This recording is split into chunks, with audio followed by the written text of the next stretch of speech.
केरला के तबाहकुन सैलाब मुतासरीन की मदद के लिए मुल्क भर से लोग सामने आ रहे हैं। कौमी दारुल हुकूमत दिल्ली और नवाह से भी बड़े पैमाने पर इमदादी सामान भेजा जा रहा है, जिसका सबसे बड़ा स्टेशन केरला हाउस है। From all over Delhi, we are needing food items, clothes, and the cleaning items, everything.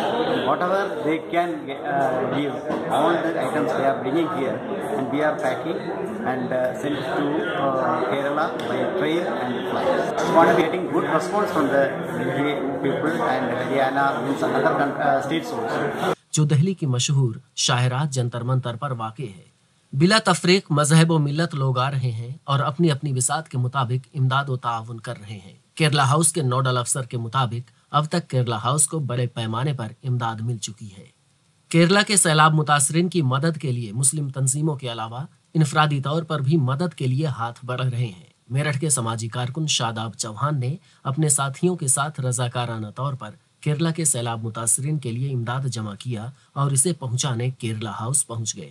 आज केरला की आवाम परेशानी में मुब्तला है और हम तमाम का इंसानी फरीज़ा है कि हम उनकी मदद करें। हमने मेरठ से चलकर हम तमाम लोगों से मिलकर पूरी टीम ने एक सामान को इकट्ठा किया और लाकर केरला भवन में हम जमा कर ये संदेश देना चाह रहे हैं कि केरला के साथ पूरा हिंदुस्तान खड़ा हुआ है। अगर कोई भी इंडियन परेशान है, कश्मीर से लेकर कन्याकुमारी तक, ये तमाम भारतीयों की जिम्मेदारी है कि उसकी परेशानी में खड़े होकर उसका साथ दें और हम उस फरीज़े को निभा रहे हैं।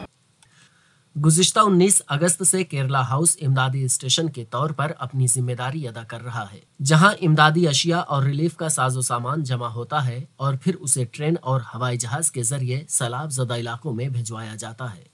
ईटीवी भारत के लिए नई दिल्ली से सुहेल अख्तर की रिपोर्ट।